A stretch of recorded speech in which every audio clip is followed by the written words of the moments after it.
আজকে দেখা যাচ্ছে একজন রোগী যখন ঈশ্বরগঞ্জ হাসপাতালে আসে, ঈশ্বরগঞ্জ উপজেলা সদর থেকে হাসপাতাল যাওয়ার পথে রোগীটা যেটুকু অসুস্থ ছিল আর চেয়ে আরো বেশি অসুস্থ হয়ে যায়।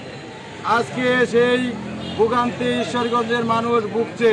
তাই আজকে যে মানববন্ধনের আয়োজন করা হয়েছে, আমরা এই মানববন্ধন থেকে জনসাধারণের পক্ষে বাংলাদেশ জাতীয়তাবাদী দলের পক্ষ থেকে আপনাদেরকে জানাই, যারা এই রাস্তার ঠিকাদার আছেন, পাশাপাশি যে প্রতিষ্ঠান কর্তৃক এই রাস্তার কাজ হচ্ছে, তাদেরকে আহ্বান জানাবো, এই মানুষের ভোগান্তি কল্পে, মানুষের দুর্ভোগ লাঘব কল্পে অতি সত্বর দ্রুত এই রাস্তা করার জন্য, রাস্তার কাজ সম্পন্ন করার জন্য আমরা উপজেলা বিএনপির পক্ষ থেকে জোর দাবি জানাচ্ছি।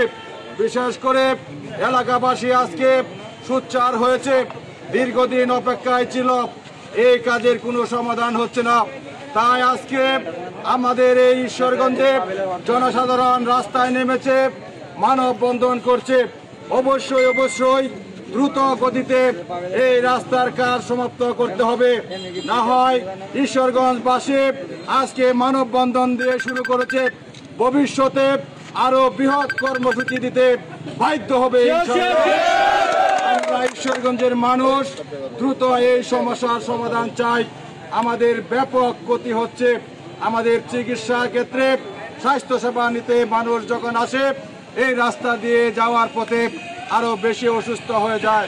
তাই আজকে আমরা শান্তিপ্রিয়ভাবে মানববন্ধন করছি। ইনশাল্লাহ আমরা আশাবাদী, ঈশ্বরগঞ্জের মানুষের এই জনগণের দাবি অবশ্যই প্রশাসন যারা এটার দায়িত্বে আছে, যে ডিপার্টমেন্ট থেকে এই কন্ট্রাক্ট করা হয়েছে, কন্ট্রাক্টর কাজ নিয়েছে, তারা দ্রুত ব্যবস্থা নেবেন এই আশাবাদ ব্যক্ত করে এই জনতার দাবি অবশ্যই বাস্তবায়ন হবে। আমরা সেটা আশাবাদী। শান্তিপূর্ণভাবে আজকে এই মানববন্ধন সমাপ্ত হবে। ভবিষ্যতে আমরা যদি দ্রুত সেটার সমাধান না পাই, তাহলে আরো বৃহৎ কর্মসূচি দিতে বাধ্য হবে।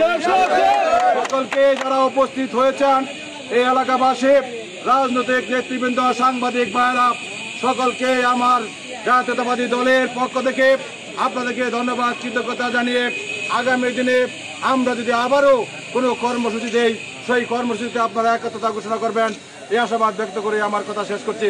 ধন্যবাদ সবাইকে। আসসালামু আলাইকুম।